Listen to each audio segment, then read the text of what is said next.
बिस्मिल्लाहिर्रहमानिर्रहीम। अस्सलाम वालेकुम नाज़रीन कराम, मैं हूं मखदूम शहाबुद्दीन और आप देख रहे हैं मेरा फेसबुक और यूट्यूब चैनल।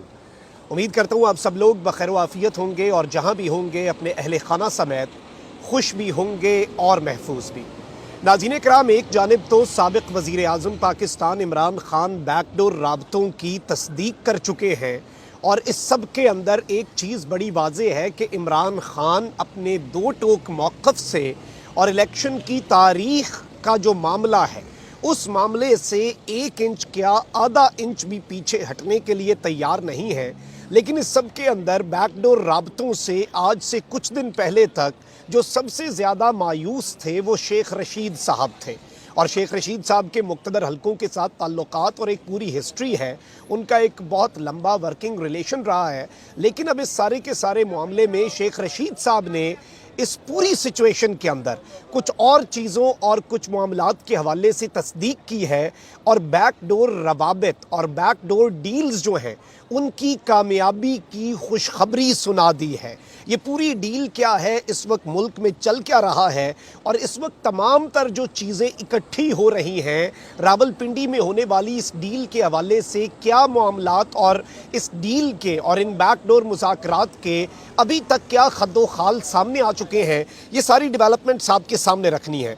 लेकिन सबसे पहले इमरान खान साहब का जो इस वक्त पॉलिटिकल नैरेटिव है उसमें मैं आपको एक चीज़ कंफर्म कर सकता हूं कि उसमें ज़रा बराबर भी फ़र्क नहीं आया। और इमरान खान साहब ने भी एक रिसेंटली स्टेटमेंट भी जारी किया और उन्होंने कहा कि पाकिस्तान को बैरूनी साजिश से सियासी और मुआशी दलदल में धकेला गया। और इमरान खान साहब से मुलाकात हुई शुमाली पंजाब के जो पाकिस्तान तहरीक इंसाफ के सोशल मीडिया के लोग हैं और इस सब के अंदर इमरान खान साहब ने बहुत से मामलात के ऊपर बड़ी चीज़ें क्लियर की हैं।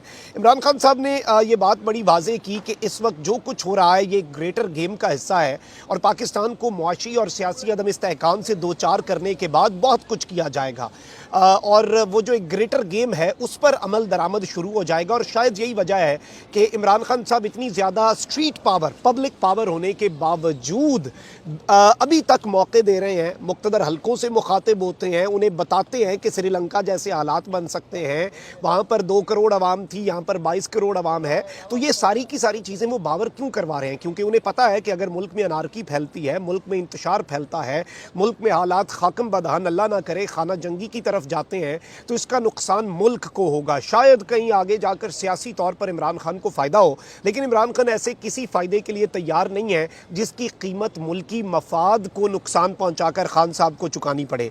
अब इस सब के अंदर एक जानिब तो मैं आपको ये भी बता दूँ कि खान साहब ने कल जो मुलाकात की थी नेशनल प्रेस क्लब और Rawalpindi Islamabad union of journalist के वफ्द से, उसमें भी खान साहब ने एक मरतबा फिर कुछ चीज़ें रीइटरेट की और मैं समझता हूँ कि अब शेख साहब ने जो दावा किया है उस दावे के बाद बहुत सी चीज़ें समझ आना शुरू हो चुकी हैं। खान साहब ने कल ये बात की कि मुझे इस बात से कोई फ़र्क नहीं पड़ता कि आर्मी चीफ कौन आता है और उन्होंने ज़ाहिर बात है इस वक्त जो साफ़ियों के साथ जुल्म हो रहा है उस पर तो बात की और इसके साथ साथ गरीदा फ़ारूकी जो है उनके वाले से एक स्टेटमेंट के ऊपर बहुत ज़्यादा तूफ़ान खड़ा किया जा रहा है और वो नाम नहाद लोग और वो इस वक्त सेलेक्टिव इनका जो स्टैंडर्ड्स हैं, डुअल स्टैंडर्ड्स जो हैं वो कुछ लोग अपने एक्सपोज कर रहे हैं। लेकिन इस सब के अंदर इमरान खान साहब ने बहुत सी चीज़ें वाज़ेह की और उन्होंने कहा कि इस वक्त वाहिद हल ये है कि इलेक्शन जो है वो करवाया जाए।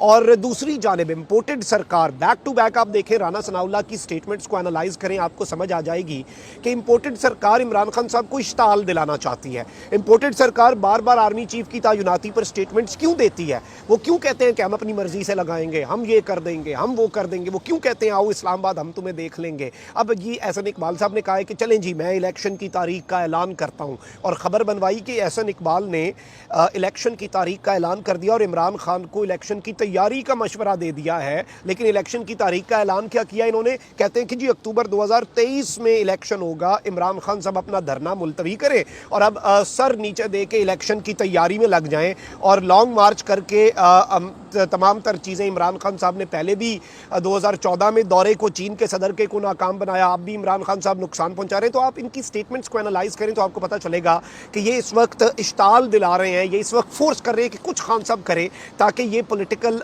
विक्टिम्स बन सकें, ये पॉलिटिकल मार्टर बन सकें, ये सियासी शहीद बन सकें। और शायद मुल्क के अंदर अगर निज़ाम ही लपेट दिया जाए तो इन्हें इमरान खान से ज़्यादा तो अपने हक में शायद वो नज़र आ रहा है, क्योंकि सारी बातें इनके लिए मुल्की मफाद कुछ नहीं है।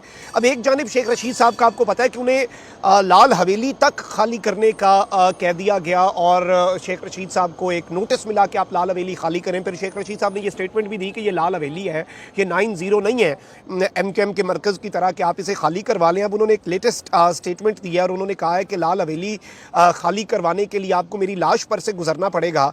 और लाल हवेली खाली करवाने के केस से मुतल्लिक उन्होंने गुफ्तगू की और उन्होंने कहा कि यहाँ लड़ाई इमारतों से शुरू होती है, मुझे FBR बुला रही है और मैं बचपन में लाल हवेली के नीचे एक चाइल्ड लेबर के तौर पर किताबें बेचता था, मैंने यहाँ झंडा लहराया, मैं ये झंडा कहीं भी लहरा सकता था। और उन्होंने इस हवाले से भी बातें की। और एक चीज़ बड़ी वाज़ेह है कि शेख रशीद साहब जो हैं वो मुक्तदर हलकों के साथ उनके बड़े अच्छे ताल्लुकात रहे, लेकिन इस पूरे सिनेरियो में जब इमरान खान एक तरह से मुक्तदर हलकों के मुकाबिल आकर खड़े हो गए, अलबत्ता इस तरह की कन्फ्रंटेशन नहीं हुई जिस तरह की नवाज शरीफ साहब करते थे इदारों के साथ। इमरान खान साहब के कुछ इख्तलाफात ज़रूर थे और ये चीज़ तो एक रियलिटी है, लेकिन शेख रशीद साहब ने इस सब के अंदर सबको सरप्राइज़ किया, हम सबको सरप्राइज़ किया और इमरान खान साहब के साथ खड़े होने का फ़ैसला किया। और अभी रिसेंटली जब इमरान खान साहब ने कहा कि बैकडोर रवाबित है, तो शेख साहब ने कहा कि बैकडोर रवाबित वैसे हमेशा फेल होते हैं, लेकिन अब वही शेख रशीद उन्होंने एक स्टेटमेंट दिया और उन्होंने कहा है कि रावलपिंडी में होने वाली मीटिंग पाकिस्तान के लिए खुशाइंद साबित होगी। यानी कि रावलपिंडी में एक अहम तरीन मीटिंग हुई है और ये मीटिंग जो है ये खुशाइंद साबित होगी। हुकूमत ने मुल्क का सियासी और मुआशी दिवालिया निकाल दिया है, यानी कि इस वक्त पाकिस्तान का पॉलिटिकली और इकनॉमिकली पाकिस्तान को हुकूमत ने अपनी तरफ से डिफ़ॉल्ट कर दिया है। हमें असम्बली में इसलिए लाना चाहते हैं कि नवाज शरीफ की ताहयात नाअहली पर डील हो सके। 10 रोज़ के अंदर अंदर फाइनल राउंड होगा, अक्टूबर नवंबर फैसला कुन होगा। लॉन्ग मार्च या इलेक्शन की तारीख एक का होना बहुत ज़रूरी है। रियासती इदारे मजलूम अवाम के साथ होते हैं, जालिमों के साथ नहीं होते। ये बात बड़ी अहम है कि रावलपिंडी में जो एक मीटिंग हुई और ऑब्वियसली गालिबन बैकडोर राब्तों के साथ साथ शेख रशीद साहब कोर कमांडर कॉन्फ्रेंस की तरफ भी इशारा कर सकते हैं, ये भी एक पॉसिबिलिटी है। और उन्होंने ये बात की है कि जो रियासत के इदारे होते हैं, जो स्टेट इंस्टीट्यूशंस होते हैं, वो अवाम के साथ होते हैं और मजलूम के साथ होते हैं, वो जालिमों के साथ नहीं होते। नैब की अदालतें 4 और केस 3 रह गए हैं। डार को IMF और दुनिया से कुछ नहीं मिला, ना डॉलर है ना तनख्वाह देने के पैसे हैं। बिजली के बाद सर्दियों में गैस का बहरान सर पर आ गया है। असम्बली की इज्जत ना हो तो टर्नआउट कम होता है। राना सनाउल्लाह हुकूमत को ले डूबेगा और ये इस वक्त कुछ रियलिटी चेक्स उन्होंने दिए हैं। लेकिन इस सब के अंदर जो उन्होंने बात की है वो बड़ी इंपॉर्टेंट है, वो बड़ी अहम है। और वो बात नाज़रीन कराम ये है कि इमरान खान साहब जो हैं उनके हवाले से और मुल्क के हवाले से देखें, इस वक्त अगर मुल्क के लिए चीज़ें खुशाइंद हों तो ज़ाहिर बात है कि सबका इसमें फ़ायदा है, ओवरऑल हमारे कौम का फ़ायदा है। और इस हवाले से ये बड़ी इंपॉर्टेंट स्टेटमेंट है और मैं ज़ाती तौर पे ये समझता हूँ कि ये स्टेटमेंट अब ये आने वाले दिनों के हवाले से बहुत सी चीज़ों को वाज़ेह कर रही है। खान साहब की टोन मुक़्तदर हलकों के हवाले से और आर्मी चीफ़ की तायुनाती के हवाले से खान साहब बार बार अपने मौक़िफ़ को क्यों दोहरा रहे हैं। बहुत सी चीज़ें बैकडोर पे और पसे पर्दा चल रही हैं जो मुल्क के लिए बेहतर है और ज़ाहिर बात है कंसेंसस होना चाहिए, कंसेंसस बिल्डअप होना चाहिए। जिस तरह खान साहब ने कहा हम सियासी लोग हैं, हम दरवाजे बंद नहीं करते गुफ्तगू के, तो डेड लॉक नहीं होना चाहिए, गुफ्तगू का रास्ता चलता रहे। और हो सकता है कि बात लॉन्ग मार्च तक ना आए। इम्पोर्टेड गवर्नमेंट इन सारी कोशिशों को ख़राब करने की कोशिश करेगी और वो इन सारी काविशों को ख़राब करने की और रंग में भंग डालने की पूरी कोशिश करेंगे ताकि जाते जाते उन्हें कोई लेवरेज मिल सके। लेकिन उम्मीद है उन्हें नाकामी होगी। अपना बहुत ख्याल रखें। अल्लाह निगहबान। पाकिस्तान जिंदाबाद।